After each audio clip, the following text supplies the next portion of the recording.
CBSE class 12 maths हमारा chapter है integration और उसमें हम पार्ट कर रहे हैं डेफिनेट इंटीग्रेशन। हम आज से अपना अगला टॉपिक शुरू करेंगे, topic 9 properties of definite integral. ठीक है, तो इसमें कुछ प्रॉपर्टीज़ हैं। तो सबसे पहली प्रॉपर्टी हम लोग देखेंगे integration of F X times G X from A to B. तो अगर हमारे पास कोई फंक्शन एफ एक्स है, उसका लोअर लिमिट ए है, अपर लिमिट बी है, तो उस फंक्शन को हम लोग चेंज करके लिख सकते हैं F lower limit plus upper limit, यहाँ माइनस है माइनस एक्स। ठीक है, और आपकी लिमिट वही रहेगी। तो इसका यूज़ कैसे करेंगे, तो हम लोग पहले इसका क्वेश्चन ट्राई करेंगे। इंपॉर्टेंट क्वेश्चन है, इंपॉर्टेंट प्रॉपर्टी है, ध्यान रखना है। एक सिमिलर प्रॉपर्टी इसके बाद भी आएगी। तो 144 आपका क्वेश्चन है, evaluate integration of root under 4 minus X divided by root X plus root under 4 minus X times G X from 1 to 3, lower limit 1 upper limit 3। एक बार आप इस क्वेश्चन को ट्राई करिए। यह क्वेश्चन सीबीएसई 2023 में 3 मार्क्स का आया था। एक बार आप इसे ट्राई करिए, फिर हम लोग आगे बढ़ते हैं। तो यहाँ पर सबसे पहले जो हमारे पास गिवन इंटीग्रेशन है उसको हमने आई मान लिया, उसको इक्वेशन 1 मान लिया। अब हम प्रॉपर्टी अप्लाई करेंगे।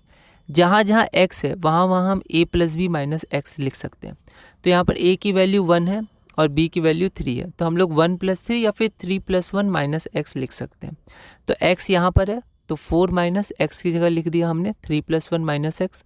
यहाँ पे लिख दिया upper limit plus lower limit या lower limit plus upper limit minus x, और यहाँ भी हमने वैसे ही लिख दिया। इसको हमने सॉल्व किया तो यहाँ आप देख सकते हैं यहाँ कितना आ गया, रूट एक्स आ गया, और नीचे आ गया 4 माइनस एक्स, और इधर आ गया रूट एक्स। ठीक है, ये हो गया इक्वेशन 2।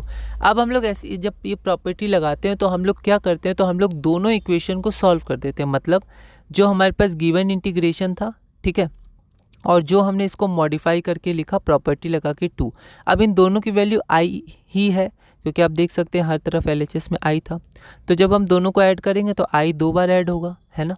और यहाँ पर ये इक्वेशन 1 से इक्वेशन 2 का आरएचएस, दोनों का आरएचएस ऐड होगा।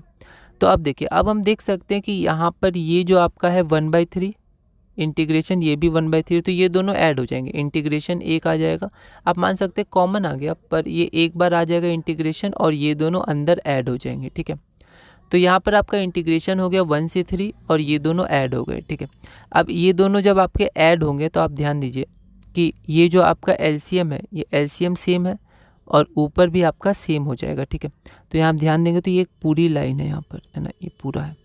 तो ये एलसीएम है और ऊपर भी √4 माइनस एक्स प्लस √x हो जाएगा और आपका इंटीग्रेशन 1 से 3 रहेगा। ये दोनों अब जनरली कैंसिल हो जाते हैं, आप आगे के क्वेश्चंस में भी देखिएगा। तो dx बच जाएगा। अब dx का इंटीग्रेशन x होता है, उसका आप लिमिट लगा दीजिए 1 से 3, पहले 3 रख दीजिए फिर 1 रख दीजिए, तो 3 - 1 = 2, और यहाँ 2i है, तो i आपका हो जाएगा 2/2 = 1। तो आपकी i की वैल्यू 1 आ गई और हमें i की वैल्यू ही चाहिए थी, इसकी वैल्यू। ठीक है, तो आपका i की 1 आ गई, तो i इतना था, लिख दिया therefore this is equal to 1। dx मत भूलिएगा, है ना। तो आपका आंसर 1 आ गया। तो ऐसे ये क्वेश्चन सॉल्व होते हैं। ठीक है, तो आप प्रैक्टिस करिएगा, ध्यान रखिएगा, ठीक है, और रिवीजन करिएगा, है ना। धीरे धीरे आप नए नए क्वेश्चंस बनाइएगा, नहीं बने कोई दिक्कत नहीं है, पर अपने नोट्स को आप रिवाइज करिएगा और आगे बढ़िएगा। अगला क्वेश्चन है question number 145, evaluate integration of dx by 1 + √10x from π/6 से π/3। यह question CBSE sample question paper 2023 और ऑल इंडिया 2011 में 3 मार्क्स का आया था। एक बार आप इसे ट्राई करिए, फिर हम लोग आगे बढ़ते हैं।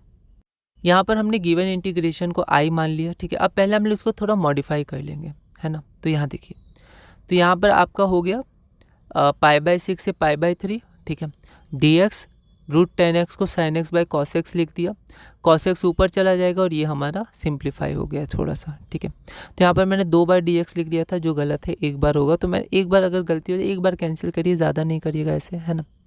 और ओवर राइटिंग नहीं करिएगा जितना हो सके, और कोशिश करिएगा इतना कंसंट्रेशन आप प्रैक्टिस अभी से ही बढ़ाएं धीरे धीरे, कि वहाँ पर गलतियाँ ऐसी ना हो, है ना। अब इसको इक्वेशन 1 मान लिया, फिर से हम प्रॉपर्टी अप्लाई कर देंगे। तो अब कब करना है, किस क्वेश्चंस में करना है, तो आपको प्रैक्टिस के साथ पता चलता रहेगा। ठीक है, तो अब हम लोग प्रॉपर्टी अप्लाई कर दिए, तो x की जगह हम लोग क्या लिख सकते हैं, lower limit plus upper limit minus x. तो यहाँ x है, तो यहाँ लिख सकते हैं π/6 प्लस π/3 माइनस एक्स।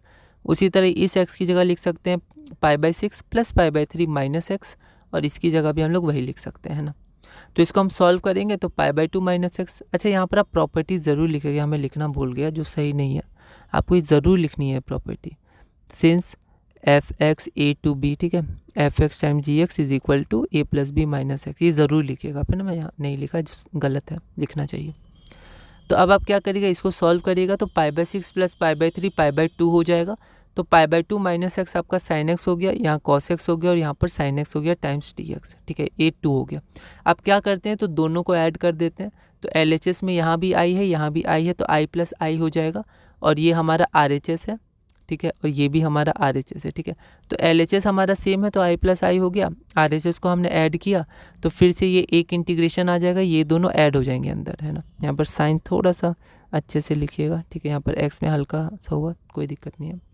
देखिए π/6 से π/3, अब यहाँ पर LCM क्या है, सेम है, ठीक है, तो LCM सेम हो जाएगा और ऊपर ये दोनों ऐड हो जाएंगे और कैंसिल हो जाएंगे। अब कैंसिल करके दिखाइएगा नहीं तो आपका dx बच जाएगा। अब dx का इंटीग्रेशन आपका क्या होता है, x होता है π/6 π/3, तो पहले आप अपर लिमिट डालिएगा π/3, उसके बाद लोअर लिमिट डालिएगा π/6, तो आपका आंसर आ जाएगा π/12, है ना। यहाँ पर गलती से मैंने π/6 लिख दिया था, पर π/12 आंसर आएगा, तो यहाँ ओवर राइटिंग हुई, तो जितना कम हो उतना सही है। तो π/12 आपका आंसर आएगा, LCM 12 हो जाएगा, तो आपका जो रिक्वायर्ड आंसर हो जाएगा वो आपका हो जाएगा π/12, ठीक है। अगला क्वेश्चन है question number 146, evaluate integration of dx by 1 plus root cot x from π/6 से π/3, ठीक है। तो ये बिल्कुल जो हमने अभी क्वेश्चन किया, यहाँ रूट 10x था, उसके जैसा सिमिलर है। दिल्ली 2014 का क्वेश्चन है और 6 मार्क्स का है, तो आप थोड़ा स्टेप्स पर ध्यान दीजिएगा। बिल्कुल सिमिलर क्वेश्चन है क्वेश्चन 145 जो हमने अभी किया, रूट 10x था बस यहाँ। फिर इसको आप वैसे ही सॉल्व करिएगा तो आपका इसका भी आंसर π/12 आ जाएगा, जैसे हमारे इसका आया था, ठीक है। तो इस वीडियो में हमने क्वेश्चन नंबर 146 तक पूरा किया। अगली वीडियो में हम क्वेश्चन नंबर 147 करेंगे और इस टॉपिक में आगे बढ़ेंगे।